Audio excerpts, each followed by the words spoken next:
Hi everyone, I'm Lisa. And I'm Nick. Why are you laughing? Because you didn't even warn me. Oh, sorry. You want to stop and start again? No, keep going. Okay. You're listening to It Takes Two, the podcast where two people take two movies with the same plot or premise and watch and discuss them. Normally. Normally.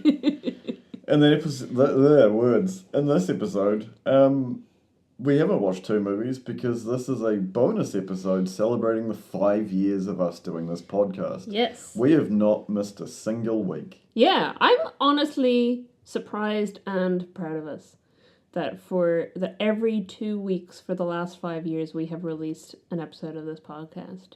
Some of them have been recorded well ahead of time. Some of them have been recorded days before the release. Days before release. But we have none have been delayed, none have been cancelled. So we've released 129 episodes as of the as of when this episode is released. Yeah. We've actually, at the time of recording this... At the time of recording this, there's 129 episodes. It's going to be 131 when this episode is released. 131 episodes. Yes. So I was like, wait, we didn't record past where the bonus is. So I'm confusing myself. But we are recording the bonus in advance. So at the moment, 129 has just come out. But when this comes out, 131 will be out. Have we recorded 131? We have recorded 131. I don't know where we're up to. So spoiler alert, I am very uninvolved with this whole thing. Lisa does a majority of the work. I think I've made jokes about it before, but it is very true. I didn't even turn Do Not Disturb on my phone on. That's how quickly we jumped straight into this. Oh, yeah. You just sent me a bunch of pictures. Yeah. You don't. I just thought you should have those in case you wanted them.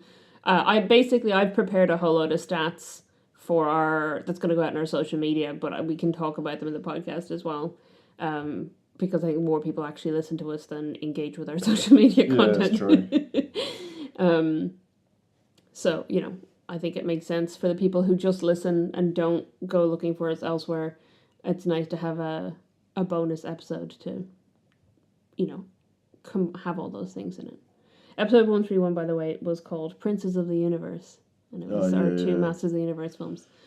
So you do remember recording that? I do remember. I remember watching them. The Dolph Lundgren one's better. The thing that we probably want to cover off the most, because, as you said, 131 episodes. Yeah.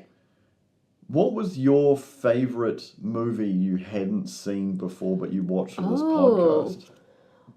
Oh, that's a good question.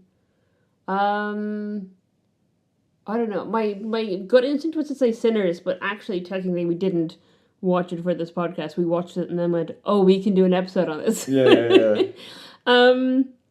There's probably a few. I'd need to kind of go back, refresh my memory. Definitely.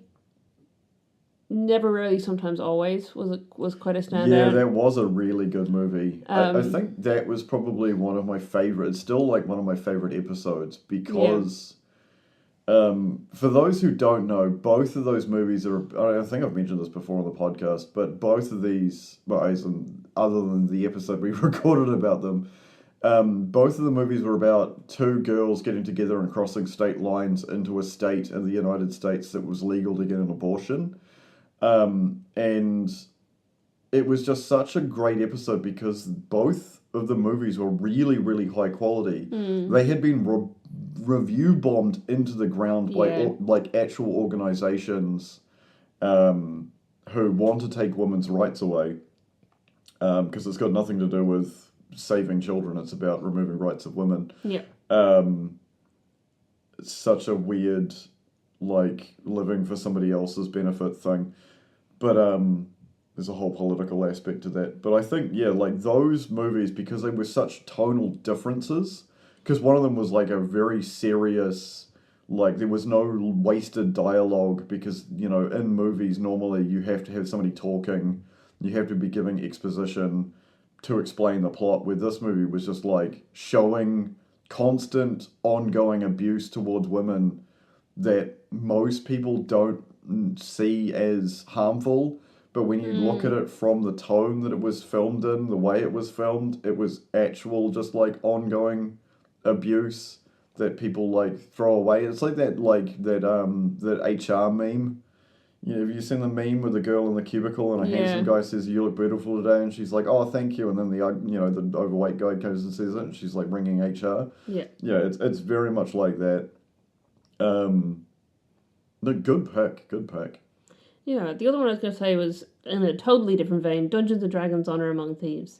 That was a really enjoyable movie. That was a great movie. The movie we did with it, on the other hand, awful movie. What about you? What's your favourite that you only watched because of this? This is a good question, because like a lot of these movies I'd seen. I feel like for you, it's. I don't think you would have delved as much into queer cinema with that. Probably not. Yeah. I'm like this. This is my problem. Is I am so look the hell. That's a good. So I was a huge Star Trek fan. Yeah. Right from like as a child, right? And I feel like Star Trek was way above, like way more progressive than people remember. Yes, 100%. And I feel like the later seasons, the newer seasons, were very much forcing it to be front and center, where it had always been there and what didn't have to be like a plot point. The first interracial kiss on television, having like that kind of thing was very front and center. You're probably right. Not because I was adverse to watching it, just along the lines of it didn't normally fit into my genre of like, what would I watch when you're not home? Yeah, but I feel like you'd love things like But I'm a Cheerleader, which is a great movie. I just feel like those are films you wouldn't have gone, oh, I'm going to watch this lesbian comedy movie. It's funny because like I keep bringing up the Coen brothers and their split of working together recently, and what one of the Coens has been making is just like, which one was keeping the other in check? You've got one that's making like Oscar bait, like Shakespearean work, and the other one making like softcore lesbian porn with the same actor in it as well, like every single time. Yeah, Margaret Qualley's in multiple of those. Yeah, it's just like, how can I torture Margaret Qualley today? And then she has lesbian sex. It's been a wild trip. We've covered so many movies. Yeah. And a lot of them you hadn't seen before. A lot of them like was somewhat me roping you into watching them, because like in the beginning of our relationship, I tried to make you watch Stargate, and you like opted out. It was in your defense, sorry. It was like 11 o'clock at night. Yeah. It's like, hey, watch this really like slow burn sci-fi movie. And I do love sci-fi, so it's not that I'm not a sci-fi fan. Yeah, I do. I also think that, one thing about the podcast is that it's made me more excited about unoriginal films. Do you know what I mean? Like, I don't think I'm necessarily a film snob, but I definitely, fell into the same trap as a lot of people of going like, oh, there's no original films, everyone's making, remakes and rehashes, and no one's got an original thought anymore. And I do still really appreciate when there's a very original film. I do love that. But I no longer feel annoyed when I see a movie that like clearly is a ripoff of another movie. I'm like, ooh, we can do that on the podcast. The example I'd love to give is when I saw the trailer for Turning Red. Yeah. And I got so excited because I was like, this is Teen Wolf for girls. Yeah. This is literally Teen Wolf. And it was a great movie, but like genuinely I watched the trailer and went, oh my god, we have to do this. It's Teen Wolf for girls. So I do think sometimes I find out about a movie or I see a trailer or something, and where I might have been like, oh, this is just like this other movie, and I'm like, ooh, this is just like this other movie. Or when they were doing remake, like when, the new Masters of the Universe was coming out, I was like, yeah, we're going to do new Masters of the Universe. I got to watch the 87 Masters of the Universe. It's funny because there's a lot of twin films that we've covered, movies that came out in the same year. Some we've it hasn't been as there's still more like you could give as examples that we still haven't covered. We've still got you've got episodes in the Excel. Lisa is a fan of Excel. I actually use Google Sheets for these, so it's not the same thing. Yes, I do like a good spreadsheet. Yeah. We're up to 2031?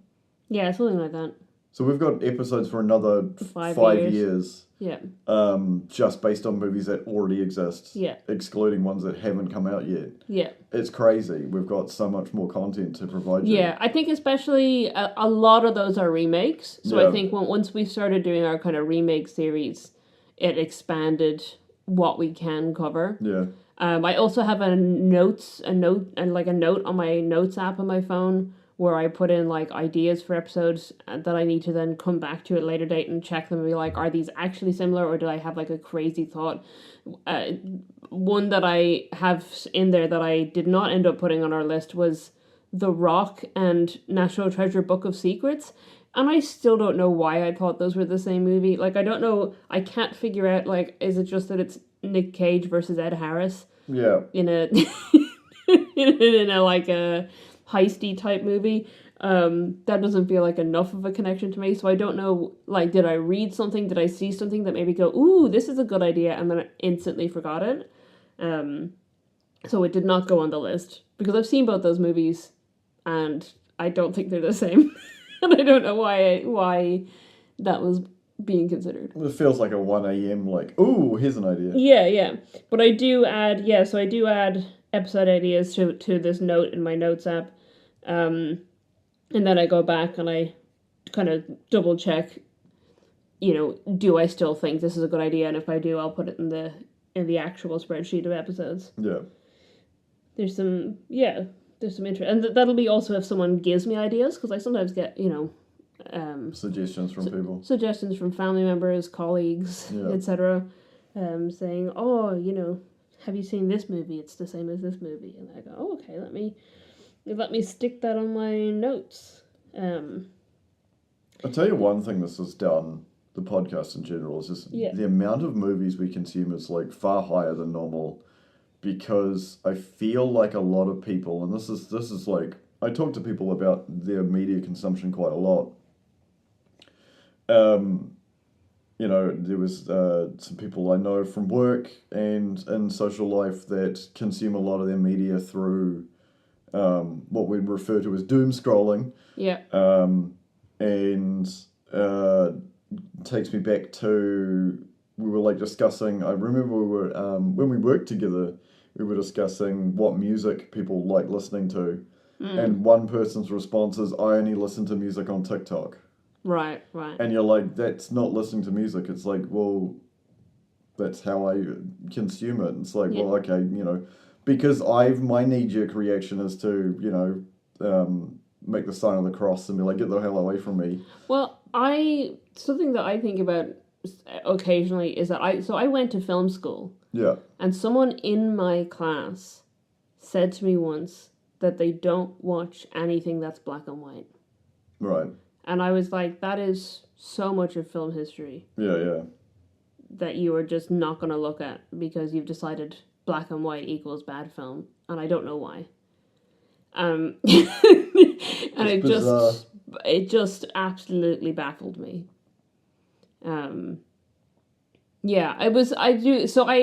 For context, for people who don't know, I study animation. So there were a lot of people who were in it because they very much are just into animation or just into, a particular style of animation or whatever. Whereas I got really into the film history side of it when, I think I was much more academic with my studies than most animation people who just wanted to be doing the art and not care about the academic side of things. Whereas I was like, ooh, let's do this, let's write a thesis. This is great. And was less on the art side than the rest of them. Nerd. So it always kind of amazed me when there was people who really didn't care about film. I've met someone recently who who doesn't watch film isn't interested in watching film. You know, they were able to tell me their favorite films, and their favorite films are like 3 really mainstream movies that like the generic list of like person who's never seen a film will list these movies kind of movies. Which are? Oh, it was Shawshank Redemption, Titanic were on the list. Okay. As this person's favorite movies. Now, but now people who heard that conversation and might listen to the podcast will know who I'm talking about. But this is a person who wants to be an actor, and I was like, if you want to be an actor, I would have thought you should watch more movies. Yeah. Just even from a research standpoint, as you know, wanting to be an actor. Do they want to be a screen actor or a stage actor? I think ideally they want to be a screen actor. Right.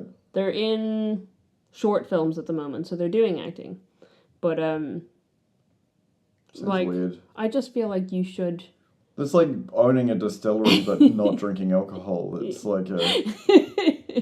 It's, you know, but that's just me. I think, you know, different people, you know, would do things differently. And there probably are actors out there who don't watch a lot of film, but I feel like, I mean, I watch, you know, the Criterion Collection videos where we get actors, you know, pulling their picks from the Criterion closet, because I find that really interesting to see, you know, these actors and who they look up to, which films inspire them. So to me, like, those things are very connected. So it was weird to me to have someone be like, yes, I want to be an actor, but no, I don't watch movies. I'm like, oh, okay. All right, then. Talking of weird techniques, I just want to bring up, because I was looking at it, talking of actors on actors, our most featured actors. Yes. And our silver medal winner is very much on that weird, like, trying to find inspiration from places. Yeah. It's Nicolas Cage. Yes. And Nicolas Cage once bought an octopus to study its movements to get better at acting. Nicolas Cage fascinates me as an actor. Yeah. He's like I mean, the thing is that people will shit on Nicolas Cage forever, but Nicolas Cage is like a real artist. Yeah. I feel like he takes acting as his craft really seriously. But it's in like an entirely different universe to everyone else with how he approaches it. Yeah. I do think I would have expected Nicolas Cage to be our top. And so I was surprised that he wasn't. So if we want to get into that stat, our actor who is featured the most on It Takes Two is Robin Williams. Yeah, 9 times with 8 unique films covered. Yes. So we've covered 8 Nick Cage films and we've covered 8 Robin Williams films. Yeah. But we did 2 episodes on The Birdcage. Yeah. So therefore we've done an extra film, basically an extra film. Yeah. But it's actually also only 8 episodes because we compared the first Birdcage episode, we compared The Birdcage and Mrs. Doubtfire. Yeah. So we had 2 of our Robin Williams films in 1 episode. So it's interesting. And then Cheech Marine comes up. And Cheech Marine is also... there's only been 4 movies that we've covered twice. Yeah. In 5 years of podcasting, but another one of them was The Lion King. Yeah. Which Cheech Marine is in. And then he was in...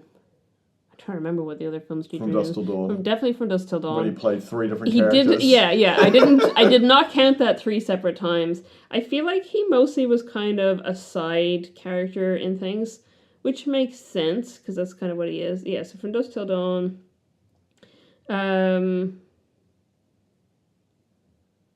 What is that? Oh, Cars. He was in Cars. Oh, okay.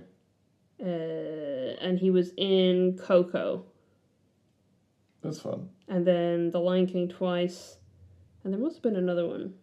Oh yeah, whatever this one is. Didn't I just say From Dusk Till Dawn? Did you mention that? Yeah, it's From Dusk Till Dawn. Okay, I was just reading stuff, so I One didn't of know if the- you missed it. Oh god, I don't know which one it is. One of the films in our 4 film episode. Either Pocahontas or Ferngully. I think it was Ferngully he was in. Yeah, Ferngully. Right, that makes sense. Yeah, so mostly kind of in animated roles actually. Yeah. He does a lot of voice acting. which makes sense. Yeah, it makes sense. A iconic voice. Yeah. So Cheech Marin. So I think was that only one actual live action film that we covered him in? Might have been. The rest are all animated films. But the one live action film he's in, he plays 3 different characters, which is funny. Yeah. Do you want? I mean, I imagine you haven't looked very hard at the stats. Well, the thing is, the stats don't really interest me. Yeah. I do want to talk about stats, though. So I was going to ask. Yeah. I was going to ask, what stats do you want to know about, so that we can make this conversational instead of me just like listing things. Just me saying, no, don't look at it. You just tell me what you want to know. Why can't I look at the stats? You tell me. Why did you send it to me if you don't want me to look at it? Because I thought you might want to talk about them, but you don't. You're not a stats guy. I'm not a stats guy. Tell me what you want to know about our podcast, and I'll tell you if I have that information, because you might come up with something that I haven't done. I don't know. Because I've just seen it all, so it's all fresh in my memory. Like, the oldest movie we've covered was Pinocchio from 1940. Yeah. The closest 2 movies together release date-wise was 33 Days. Do you know which films those were? It was either like Armageddon and Deep Impact, or Volcano and Dante's Peak? No, it was 2 out of the... So we did an episode 17... We did 5 movies that were all released in the same year. Yeah. I don't remember which of the 2 it was. I'd have to go double checking, but it was 2 of those 5 movies were released only 33 days apart. That was an interesting episode. I think maybe it was Leviathan and Deep Star 6 or something, but it was such at the end of it, by the time we were recording, I had no clue what movie I was talking about anymore, because it all blended into one. I feel like, to me, The Abyss is very distinct. Yeah. And then the 2 worst films, Evil Below and Lord of the Deep, were very distinct. Yeah. But I could not, for the life of me, tell you who is in or which thing happens in Leviathan and Deep Star 6. They completely emerged as one film for me. Abyss I had seen before, which probably helped. And then Lords of the Deep felt more like an old Doctor Who episode. Yeah. And The Evil Below was just the worst film I've ever seen, I think. Besides From Dusk Till Dawn. Okay. So what? So you've just spoiled it. Why is Dusk Till Dawn the worst movie you've seen? I just thought it awful. I'm not a Quentin Tarantino fan to begin with. Yeah, and then he's even worse at acting than he is at writing and directing. But he is good at feet. No, he's horrible. He's so horrible. And it's just like, I don't understand. He's playing a really terrible character and doing a shitty job of it. So you just sort of grossed out by him. And then but he doesn't even add anything. And then the movie's just not good. It's just, I don't know. I'm sad that I had to see that movie. And I wish I could erase it from my memory. See, the difference is The Evil Below, I have been able to mostly erase it from my memory. Because it was just such a nothing film. Yeah, it was basically nothing. It's just some guy diving around South Africa. Yeah. But anyway, Deep Star 6 and Leviathan, I have no idea which movie was which. Yeah. They're too similar. Both good. I enjoyed them both. I remember enjoying them both. But I don't remember which one. Someone gets explosively decompressed in one of them. I don't know which one. There's a sewer monster. I don't know which one. They're the same movie. Daniel Stern from Home Alone is in one of them. No idea which one he's in. But so those 2, of all the movies we've watched, I feel like those are 2 that really merged as one film for me. Yeah. Probably. We've only covered a few episodes where we've done more than 2 movies, right? Yeah, so that one we did 5 movies. Yeah. We did, episode 35 was the one where we were trying to see which movie Avatar was a rip-off of. So we did Fern Gully, Pocahontas, Dance with Wolves, Avatar. Yeah. And then we did Black Christmas was 3 movies, and I feel like there was another one that was 3. Oh, The Haunted Mansion was 3 movies. Yeah. That was the most recent one, right? That might be. That was the most recent Halloween one, but Black Christmas was after that. Yeah. That might be it. I think that might be it. Yeah, because it's very rare that the stars align and give you sort of that whole like, oh cool, we know a major studio is developing a movie, let's like make shittier rip-offs of it based on what we can like find out about the storyline. I mean, we could do like all of those terrible rip-off animation, like Ratatouille. I think we're going to do Ratatouille. I was going to say, because there's an entire studio who makes movies based on other movies. So like, for an example, with Pacific Rim, there's Atlantic Rim. Oh yeah, no, but there's an animation studio in Brazil, I think. I can't think of what it's called, but they've made like they've watched the trailer, I think, of a DreamWorks or a Pixar or a Disney film that's coming out, and they, based on the trailer or based on the name, make a movie to release before the actual movie releases. Yeah. So Ratatouille is the only one I've actually seen, which is about a rat named Marcel Ratatouille who has his own restaurant inside a human's kitchen. I was going to say inside a human. And inside a human's kitchen, and he has to like scavenge for ingredients from the human's kitchen to make, things for his rat food. Yeah. So it's a ghost kitchen that you can order from on delivery. yeah, basically.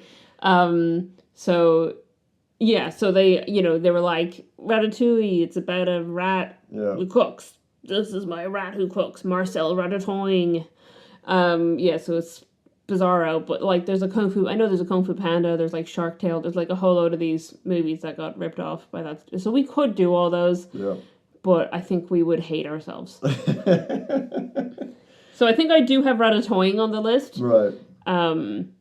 Just as an example, just to do one of them at some point. Little accoutrement. Yeah, but it is terrible. Like it's just off the board terrible. So, I don't know how much we're going to enjoy that. Going back to some of those things you wanted me to bring up again. The stats. The stats. I love stats.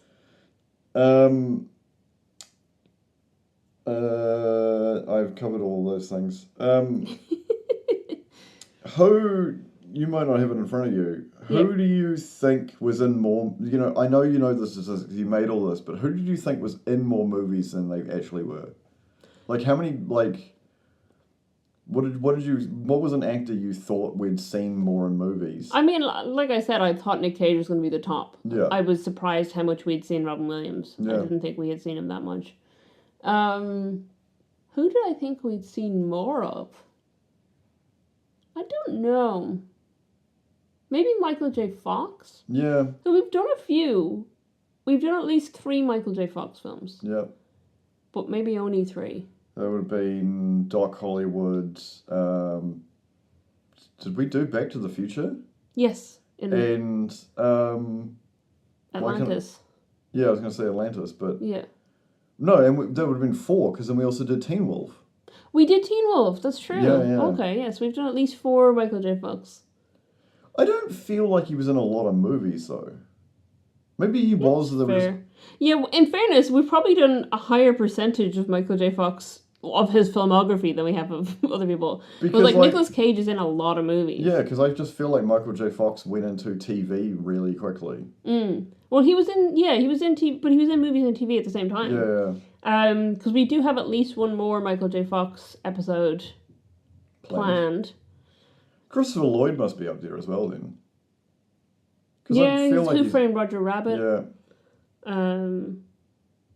What else though? Who Framed Roger Rabbit and Back to the Future. Is that it? I can search on my little list here. I only have the top 6 actors. Okay, who are the top 6? Because No. I only have the top 6 in each film listed on my spreadsheet. No. Okay, so we'll go. Let's count it down because we've got the top 3, which is weird to go first.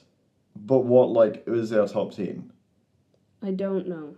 What do you mean you don't know? Oh, you don't have this information. Like, you've got the spreadsheet with all the raw data, but not like a filter.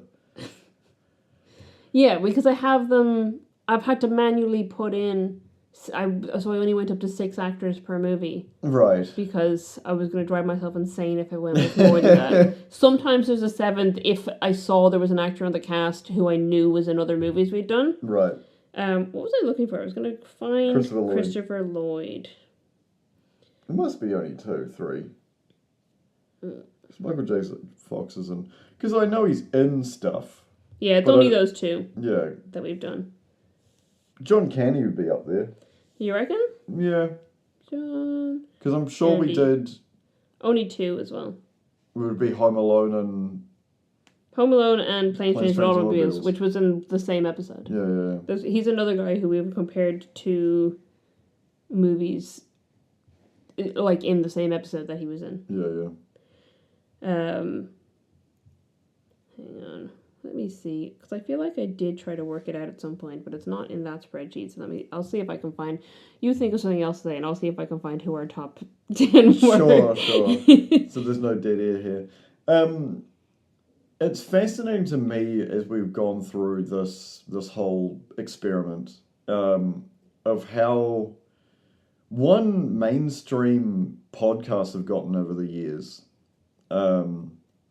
And also, like, the experience of being not being pre-standing celebrities, if that makes sense.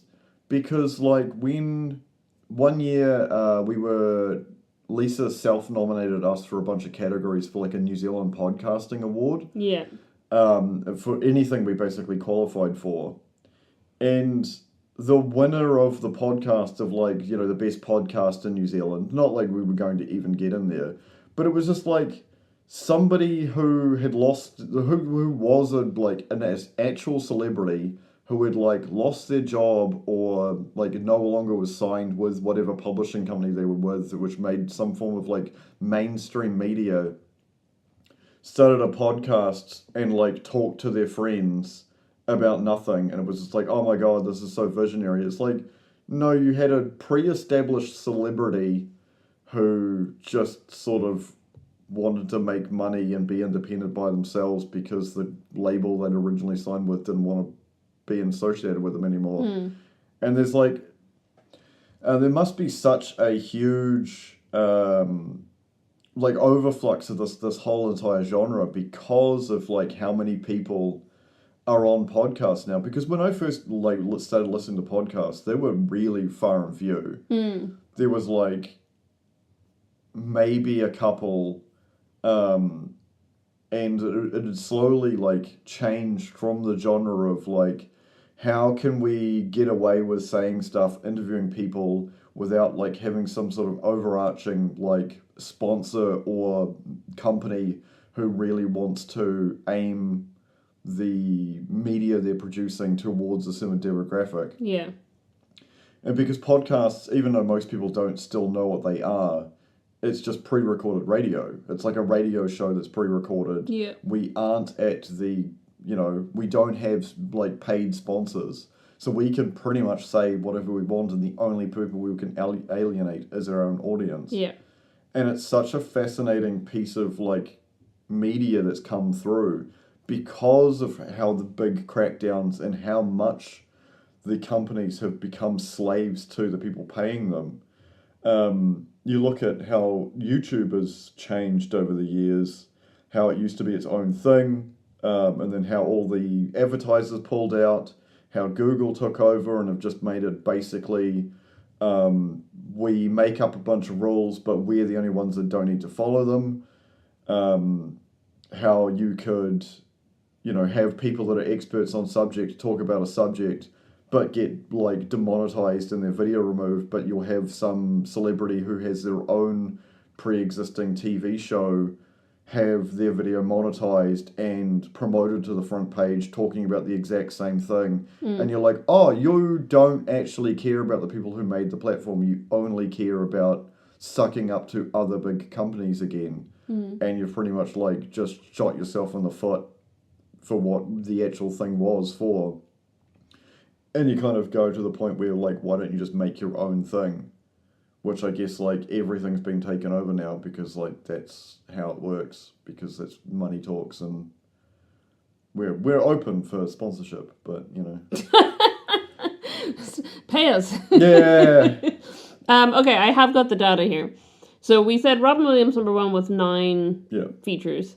Nicolas Cage 2 with 8. Cheech Marin with 7. Number 4, which I should have gathered from what we said about Robin Williams and Cheech Marin, is Nathan Lane. Right, makes sense.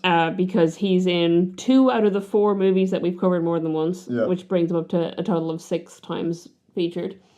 And then we have 3 different actors who are on 5 features each, and they are Joseph Gordon-Levitt, Makes sense.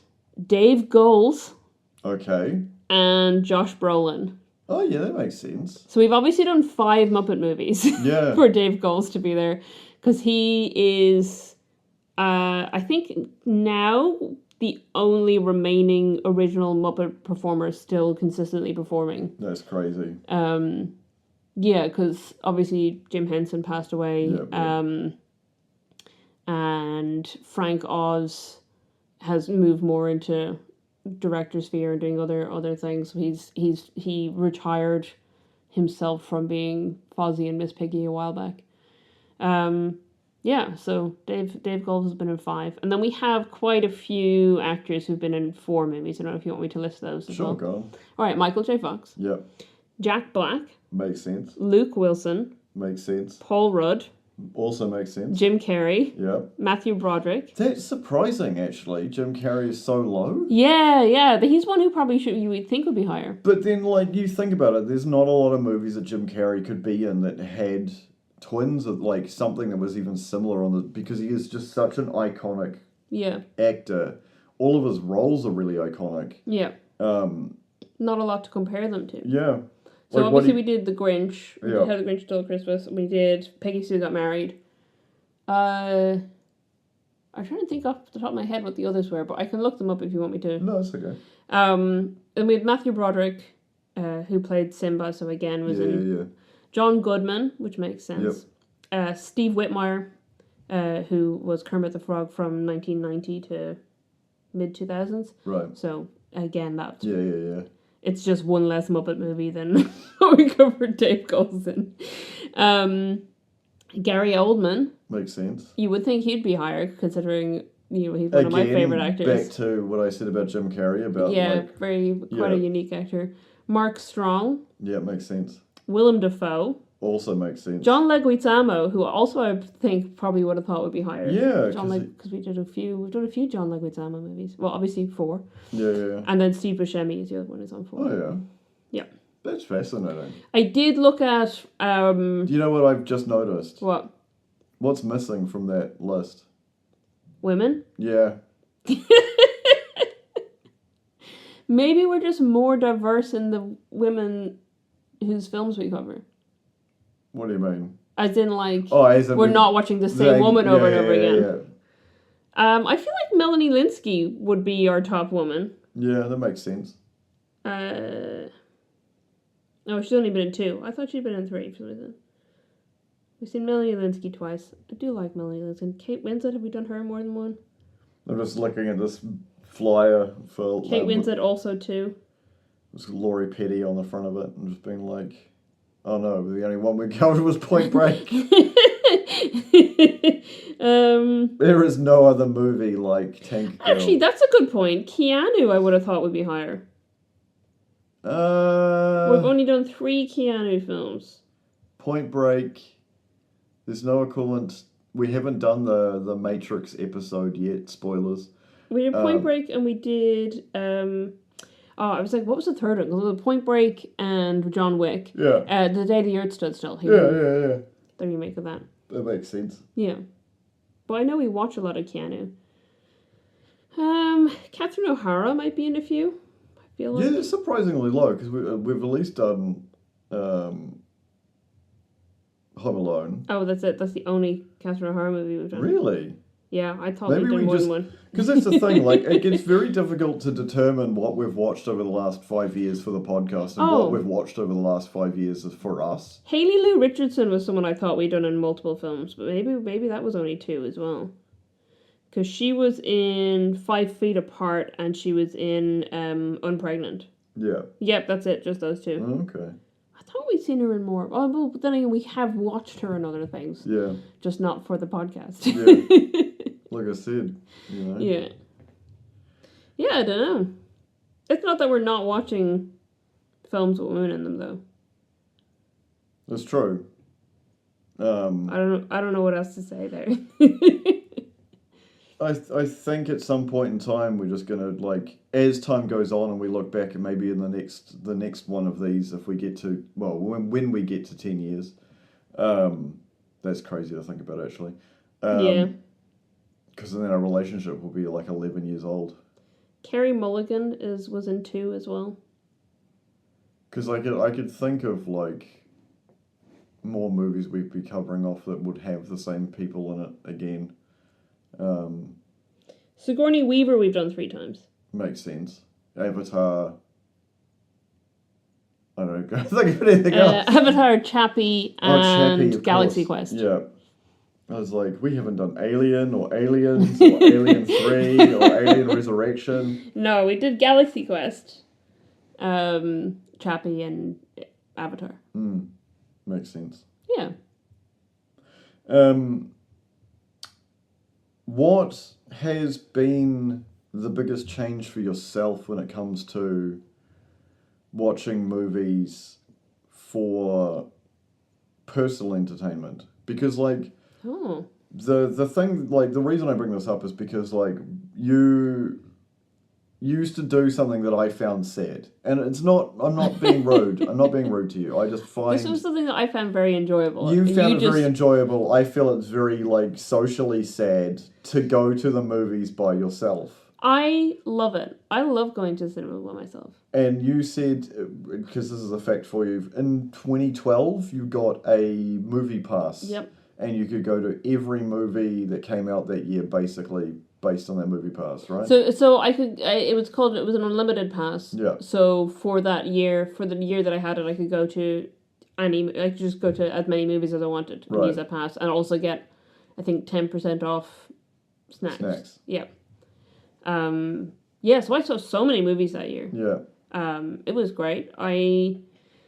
Sometimes there'd be movies that I'd be like, oh, I want to see this. Who wants to come with me? Yeah. And if people want to come with me, I go with them. If they didn't, I go by myself. Also meant if I saw a movie and really liked it, I didn't feel guilty about going to see it a second time. Yeah. Or going, oh, hey, I saw this movie. You're going to love it. Come with me to see it the second time. And then there'd be days where I'd like have a day off uni or whatever, and I'd just be like, oh, what's on in the cinema? Yeah. This? Okay. There was a day I was meeting a friend to go to the cinema, and I arrived in town 2 hours early. So I went to the cinema and went, what's on starting soon that's less than 2 hours long? And I just went and watched a different film first, and then met my friend and went to the cinema with them.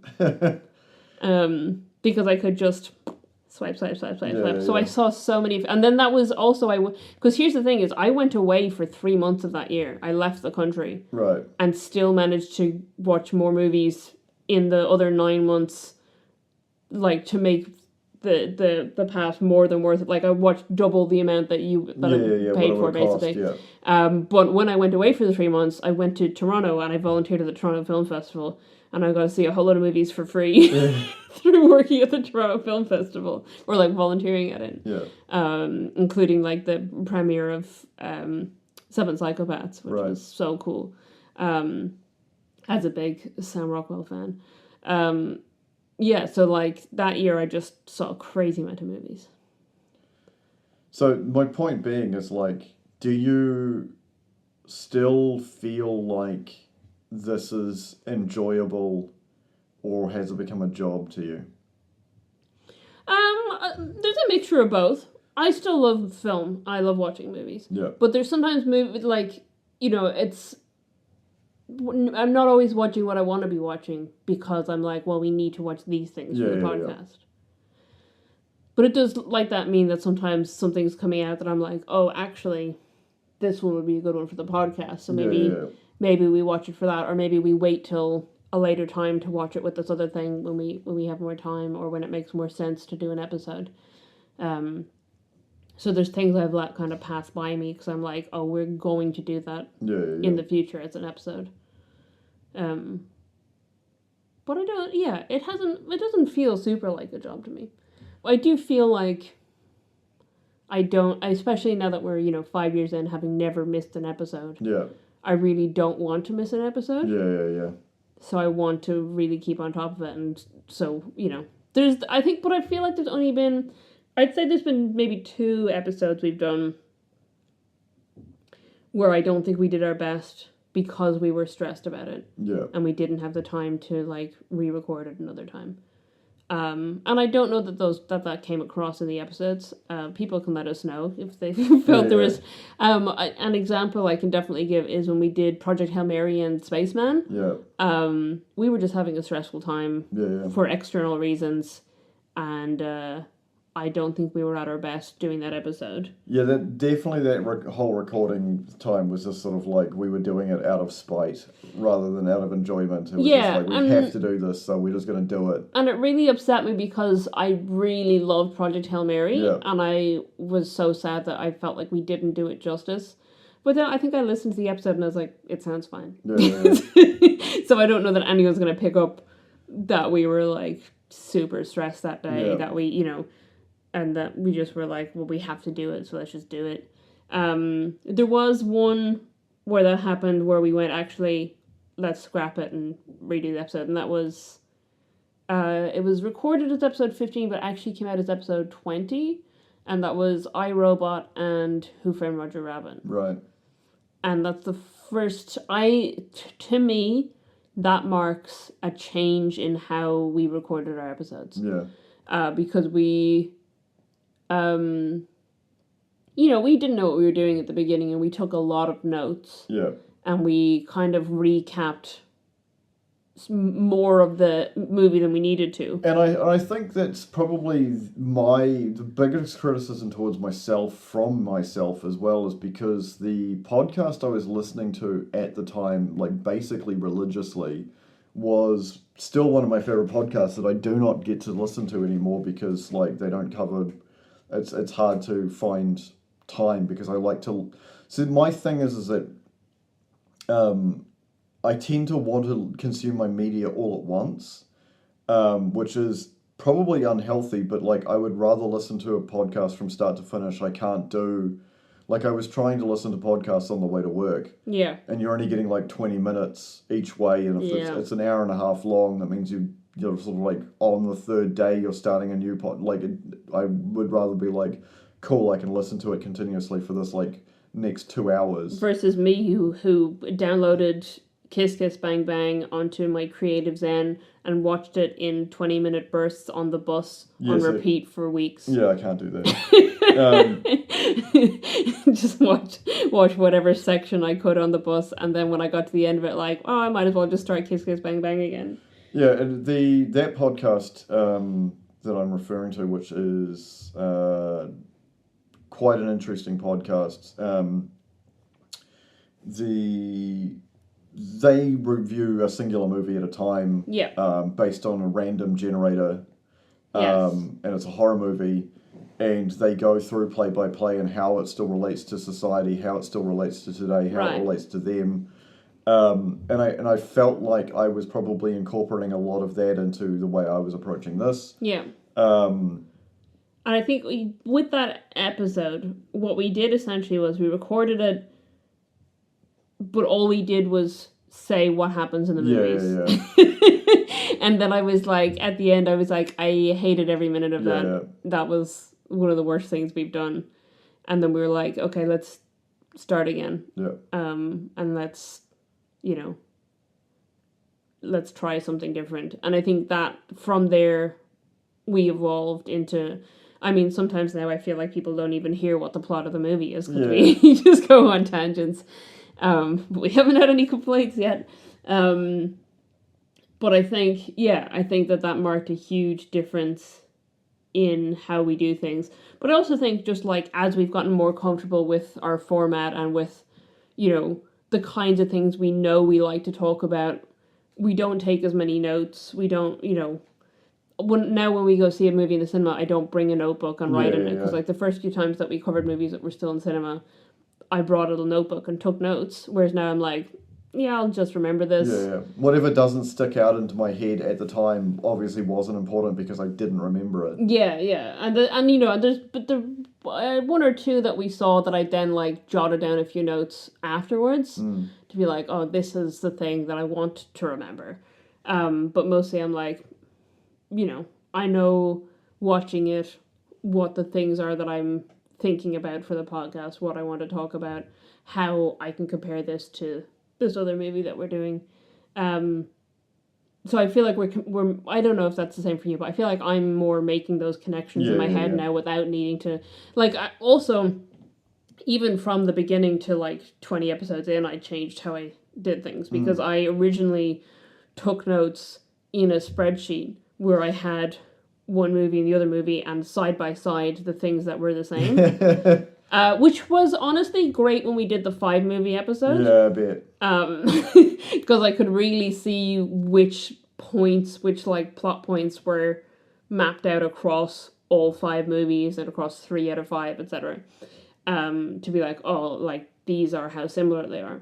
But then I switched from doing that to just taking, off the cuff, top of my head notes about each film, and I still do that to some extent, but it's much less. It's more condensed. It's just like if something in particular stands out, I'm like, boop, boop, boop, make a note of this.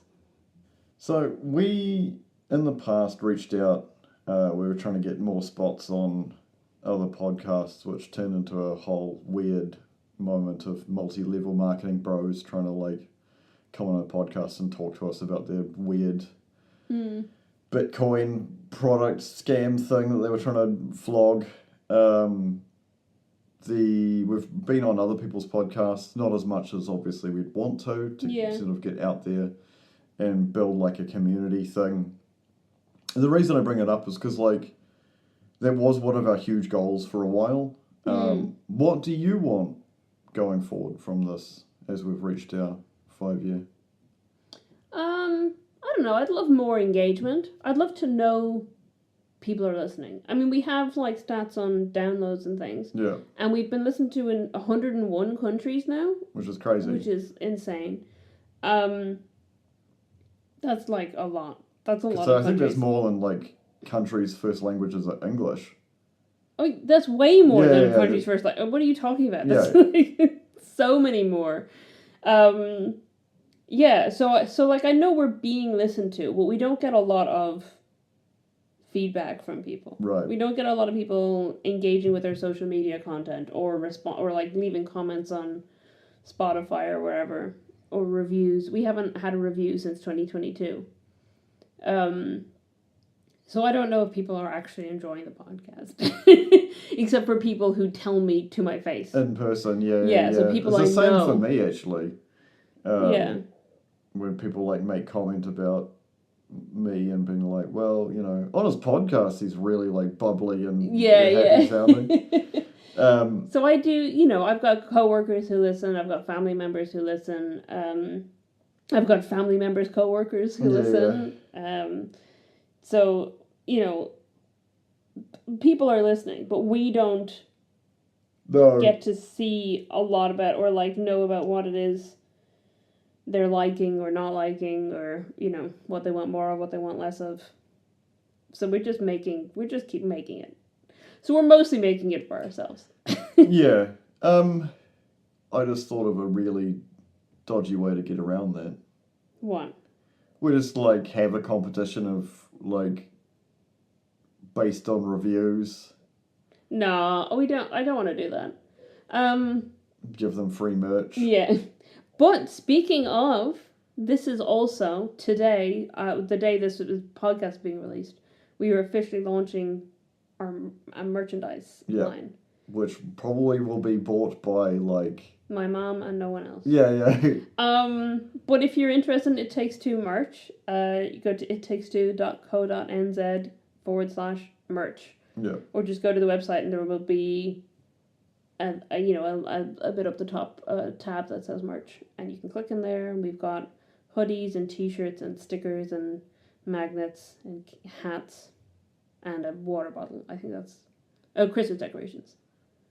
That's what your mum's gonna buy. Yeah, absolutely. Yeah. My mum will buy a Christmas decoration with us on it.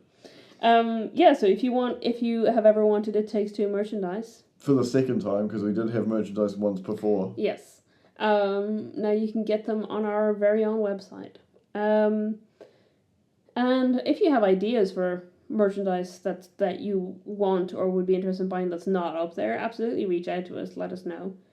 We'd be happy to look at that and go, oh, maybe we can do this, maybe we can do this. As long as it's feasible and legal. Yeah. Well, we can certainly look into anything and see what we can do. But yeah, so we're our merchandise is going through Printful, who have teamed up with Squarespace to make it even easier for us. But it also means Printful have a lot of different options for merchandise that we can sell, so we can have a look through what they have. In terms of stats, the other thing that I took note of was how long it would take to watch all the movies and how long it would take to listen to all of our episodes. Right. So if you watched all of the movies we've watched for the podcast back to back, that would take you 472 hours. That's not too bad. It's not too bad, is it not? Okay. Well, it's way less than my DVD collection. Yeah, fair enough. So that comes to, what is that, in 19 and a half days. Yeah. With no break. Yeah.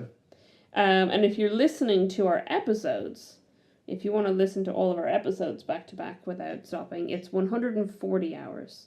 It's not too bad. Which is like just shy of 6 days. Yeah. Yeah. Just 140 episodes, just 140 hours of podcast across 131 episodes.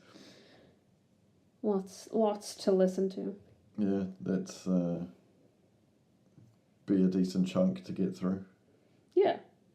Unless you listen to multiple other podcasts and you'll be like, yay, release date of this one and this one and this one. Yeah. My week is secured. Yeah, we have lots for you to go back and listen to if you haven't. If you're new-ish to the podcast and haven't listened to a lot, there is, like I said, 140 hours for you to go back and listen to. Based on this, what you've shown me is probably true. Yeah. A lot of the countries that were being listened to, we've been downloaded for the first time in 2026. Yeah. So we have actually had quite a bit of growth. I had a graph or a pie chart on like the gaps between films we've covered. I don't know if that's something you want to know about, or where the countries that films we've made or we've listened to were made in. Well, I'm assuming the top one is the United States. And I'm assuming because we're in New Zealand would be high up on that list as well. It wouldn't be like 2, but it'd be definitely like high. It's number 9. Oh, okay. Well, then I know nothing. Yeah, New Zealand is number 9 on the list. The second one is England, I'm assuming? United Kingdom. Yeah. So United States, United Kingdom, Canada. Right, top 3. Makes sense. Then Japan, actually. Yeah, that makes sense. Australia. Also makes sense. France. Not so much making sense. We've done quite a few French films. I'd say of our films that were not in English, probably French came up more than others. Okay. Because we did Petit Maman. Yeah. Portrait of a Lady on Fire. Yep. Recently we did Don't Deliver Us from Evil and La Cage aux Folles. Is that it, or did we do more French films? Don't think so. We've done at least 4 films that were in the French language. Yeah. So I feel like it does make sense that France is quite high up on the list. Germany is next on the list, and we have done. I think we've done one film that's actually in German. Yeah. Mexico. Yeah. Then New Zealand. Okay. Then Italy. Then China. Right. Yeah. Interesting. Is where the films that we've covered have been made. I did one thing that I thought was very funny, because obviously I went through like the genres of all the films. And the top ones are all like drama, comedy, adventure, thriller, action. But more niche genres, the coming of age came up a lot, but there's also something that came up repeatedly, which I had not considered as a genre of film, but absolutely is a genre of film that applies to a lot of films we've covered, was one-person army action. Yeah. Which is so specific, and we have covered, I think, like 9 films or something that are this specific one-person army, or maybe it was more than that. Yeah, because that's your Die Hards, your John Wicks, your... We haven't done Die Hard, though. No, because it's... What are you comparing it to? A rip-off of Die Hard. Yeah. Like... We haven't covered. We did 16 one-person army action movies. Let's see, this, I would, because the thing, here's the thing about this genre to me, is when I saw this written down, I thought, that is Nick's ultimate genre of film. Right. I feel like that's very you. Yeah. So I want you to search your memory and try to name these 16 movies that we did. Like right now? Yeah, let's see if you can do it. I'm not going to remember them. I know we did John Wick. Yes, we did do John Wick. What else have we done? Just John Wick, that's it. Yeah, I can't genuinely think of another, like... We've done 16 of these, so... Yeah, this doesn't help me. I genuinely don't know. Really? Yeah. You can't name any? Well, we watched so many movies, that's the problem. Like, the other week, Lisa was away, so I just watched all of John Wick from start to finish, like all 4 movies in 2 days. So it was like watching 2 John Wick movies a night. Well, there's been at least twice, I think maybe 3 times. So you'd be talking about like Escape from New York and Lockout, which was an episode we did together. Yeah, I was gonna we say did Escape from LA with something else. There's quite a lot of them were 2 in the same episode that were one-person army action. Let me see. So the first one-person army action film that we covered was right near the beginning of our podcast, which was RoboCop. Oh no, wait, hang on. Yeah, RoboCop. But the Vindicator didn't count as one for some reason, but RoboCop did. Yeah, that makes sense. And then the next one, and again, this is one where I would have thought maybe both should count, but only one of them apparently has this genre, was Dredd. Yeah. And that was also within our first year. We still haven't done Dredd and Judge Dredd? No, we haven't. The Northman, then? Oh, yeah. Yeah. I don't remember what we did that with. The Lion King. Oh, yeah, of course. Which is definitely not one-person army action. Yeah. And then Lockout was considered one... So Escape from New York and Escape from LA did not have one-person army action on their things. That's... okay. But the films we compared them to both did. So Lockout and then Prisoners of the Ghostland. Yeah. And then we had... movie. That was such a weird movie. Mandy and John Wick. Yeah. Which we did together, and those both counted. And then we did Old Boy. I think, both Old Boys counted. Old Boy and Old Boy. The Raid? So the Raid didn't have that genre in there. That's interesting. Yeah. Total Recall, the original did and the remake didn't. Makes sense. And then we did 3 within the last year that were all that were like both movies. So Fight or Flight and Bullet Train. Yeah. And then Olympus Has Fallen, White House Down. Yeah. And then both versions of The Running Man. Makes sense. Yeah. So we've done a lot of one-person army action movies. Yeah. They came up quite a lot. But like those are all films that I feel like are very Nick films. It's also very much films you could take the same plot or premise from and put into another movie. Yeah, very much because just like copy paste. Lockout and Escape from New York are not the same movie, but they are in the same, like, every point of it makes the same. Yeah. It's a prison, it's, you don't come back from, someone's taken as a prisoner who's very important, and then it's like, the guy who was going to go there anyway is going to, like, either go there and rescue them or go there and die, so, like, you sort out all of your problems. Yeah. Even, like, the fact that, we did, the episode where we did White House Down and Olympus Has Fallen, we called it Die Hard DC. Yeah. Because they're, again, just kind of copy-pasting the Die Hard movies, situation. Yeah, so I thought that was... Yeah. I just think it's interesting. By the way, we've done 5 films that were in Japanese. Okay. Makes sense. Because I was thinking of When Marnie Is There in Howl's Moving Castle being the 2 Studio Ghibli movies we've done. But we also did Ring, Perfect Blue, and Paprika. Yeah, that's true. Yep. But I was right. Oh no, there is a fifth film. Oh no, okay. I was going to say there is a fifth film in French, but it's All Quiet on the Western Front is partially in French and partially in German. That makes sense. Yep. Being that it's about a war between. Yes.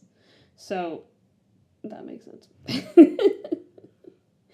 I don't know what else do you want to talk about on this? Like, what do you want to reflect on? I just want to say something sappy. Yeah. I would keep making this with you regardless of the fact that anybody was listening to it or not. Yeah. Because I just enjoy talking with you and having a laugh. Because, like, the problem is unless you're, like, working on a singular project for, like, 6 months a year and then have enough money to live off it, if you have, like, a regular job... Yeah. And then other stuff that on piles on top of that and other responsibilities in social life, like... Yeah. Finding a little bit of relaxation, even if it has to be formulated like ours is, which is we have to do this. Yeah, because we choose to. Yeah, but the mindset of being like we have to do this rather than like I want to, because I want to, and there's like 3 episodes.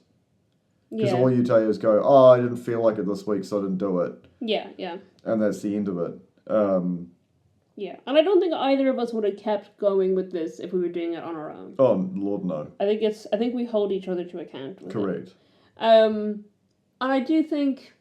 you more than me. I was going to say what you're saying about regardless of what the people are listening to us, I think I stopped caring about that. As in, like, I think in our first year...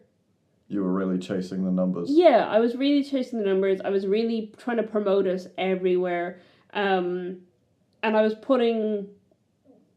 like killing myself with the amount of effort I was putting into doing stuff that didn't get any engagement anyway. Yeah.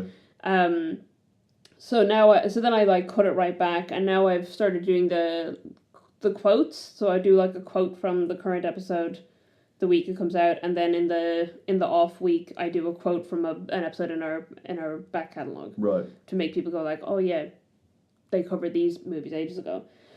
And I don't know, does that work at all? But it's a lot easier than what I was doing back then, while still, keeping the algorithm ticking along and, But, like, for example, we do a bracket of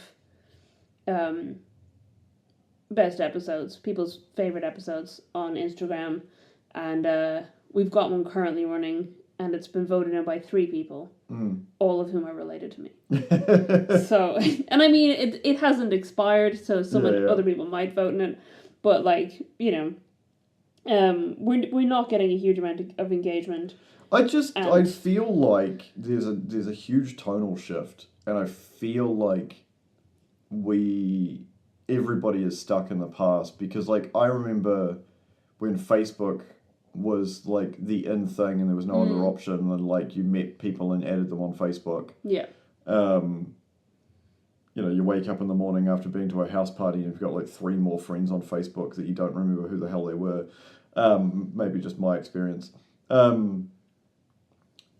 You were more engaged back then. I feel like people are just passengers these days.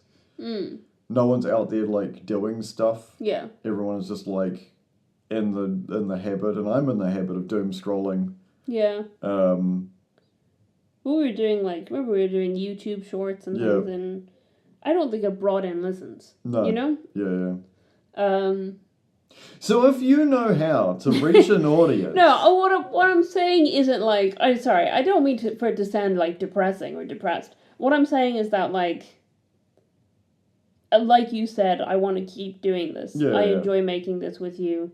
I don't know who's listening. I hope someone's listening. I hope people who are listening are enjoying it. Be really funny if, like, for some chaos theory reason... This explodes. No, I'm saying that, like, this is, like, the human race goes extinct. Or, like, Western society goes extinct, and then we end up back in, like, it goes so badly that we end up, like, back... Not medieval, but, like industrial era, and they're, like, reversing technology... reversing back like old lost stuff that they keep finding, and that like our podcast survives as being like this thing of like they're talking about, and they're like, we have no idea what these movies they keep referring to are. Yeah, I don't know. But I do, what I was trying to get to was that, you know, I'm not pushing myself to get the engagement like I was back then. I'm just enjoying making the podcast. Yeah. Because and I think that's a better place to be in. And if people, you know, if we ever somehow blow up, that's crazy. And that'd be nice. Yeah. But it's not, you know, I'm not expecting this podcast to become our full-time job in any way. No. And I think that's a pipe dream that has to be, you know, quashed really easily when you get into things like that. Because that's the thing that's like really disturbing these days is people just get into a thing and then have no exit plan of like what happens when my, you know, $10,000 a year or $10,000 a month or whatever people are earning off their stuff disappears. Yeah. And then what do you do? Because there's been a lot of that with that. There's a guy I watch who does financial audits of people. Oh, and it's just like, yeah, none of your things you're doing are working. They used to. Now you don't make money out of them. What are you going to do? And they're like, just keep doing it. It's like, so you're not going to change anything. Yeah, it's a bad habit to get into. But people do it because they got the money out of nowhere. And it's the same with how many professional athletes end up bankrupt. Oh, I thought you were going to say how quickly people lose lotto money. Oh, yeah, that too. Yeah. Yeah. It's very easy to spend it all. Yeah. We wouldn't. No, I don't. Well, I'd like to think we wouldn't. Yeah. I think we'd keep each other in check. Yeah. Especially when I walked into the house with a graded 8.5 Black Lotus, you'd be like, how much was that? And I was like... I'm like, hey, I saw a rom-com that told me that was 70,000 New Zealand dollars? No. I still think that was very funny. For people who don't know, there's a recent Netflix rom-com called Voicemails for Isabel. Actually, really enjoyable movie, but there is, at one point, a character tries to bribe another character with a Magic the Gathering card, and I was like, I need to pause this, and I need to get Nick, and I need him to watch just this scene, where this guy, like, casually slides a Magic card across a table. I was like, this is so ridiculous. Yeah. Bizarre.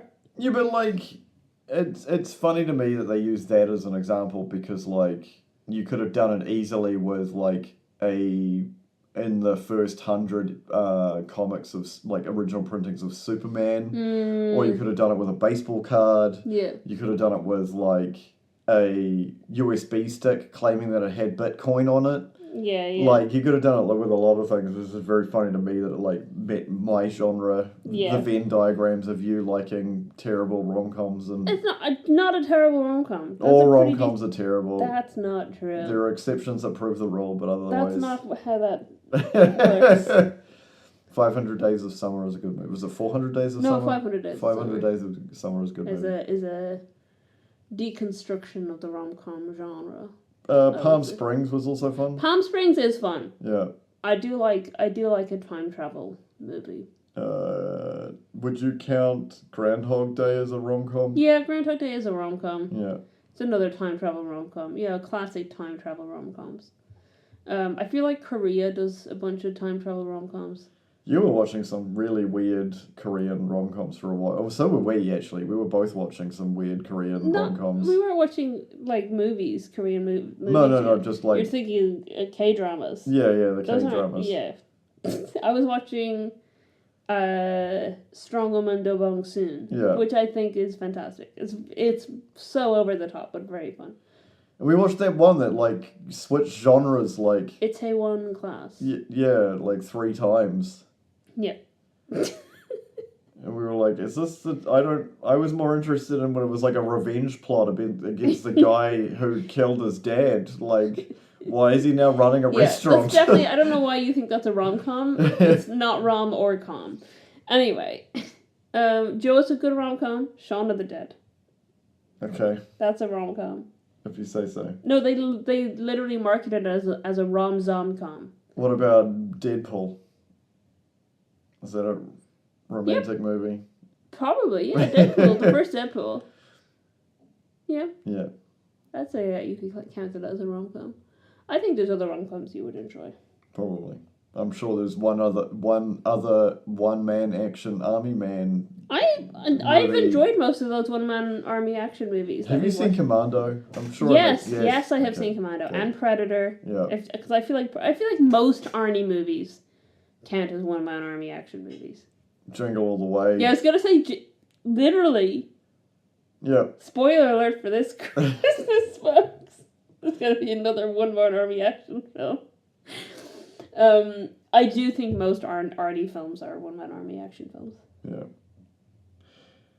I would say thank you for joining us for maybe this might be your second or third or fourth or fifth episode, or it could be your 100th, or it could be your 132nd. Yeah.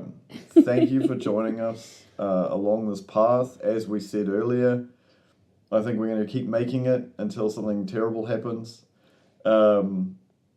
Yeah, and this is, I don't think we'll do another bonus episode. Well, maybe for a 10-year episode. Yeah, I reckon we do a 10-year one. So this is, it's kind of weird to have done this episode that's just separate from our episodes. Just different. Because for 5 years we've done the same thing. Yeah. So I hope it isn't super weird for you guys to listen to. I hope it's enjoyable, insightful. I will be putting up stats on our socials. Which you can find if you go to our website, ittakes2.co.nz. Yeah. You will be able to find where to start page where you can share with your friends so we get more engagement. Chase the numbers. No. Yeah. Absolutely reach out to us. We have a Discord server. You can leave reviews on different podcatchers. You can leave comments on Spotify episodes if you're listening on Spotify. There's other platforms where you can leave comments as well. We upload these to YouTube if you want to. We don't have video, just in case people are going looking for video of us. But the audio is on YouTube if you want to leave YouTube comments. So there's lots of different ways you can engage with us. On our socials and on podcatchers. We'd love to hear what you think of the podcast. Yeah. And also, I'll put out stats. If there's any stats that I haven't included that you want to know about, let me know, because I'm sure I've collected them. I just haven't put them in a visual. But I've tried to make some nice little visuals, little pie charts and bar charts and maps for people to, take in with their eyes and enjoy. Thank you for joining us for this episode and all the other episodes. Yeah, thanks so much, guys, for listening to us over the last 5 years. I don't know that we knew when we started that we'd still be going 5 years later with 5 more years worth of content to go. I don't think we knew anything back in 2021 because it was just such a mess coming out of COVID. I don't think I was working full time. It was just like so much has changed. Yeah, we started this podcast right after you quit your job. Yeah. So that's crazy. Now look at us. Yeah. Employment. Yeah. So it's been a while. Like we've been through a lot of change. We got married in that time. We got engaged. We got married. Traveled some places. Yeah, you'd only ever been outside New Zealand once at that point in time. Now you've been outside 3 times. Soon for me a 4th. We've been around, you've been around Europe and Ireland. We've changed our jobs multiple times. Yep. We've changed as people over the years. As you do. Yeah, so for anyone who's been listening to us since the beginning, thanks so much for sticking with us as as life has gone on and changed. And for people who are new to the podcast, thanks for joining us. We'll catch you next time. Goodbye.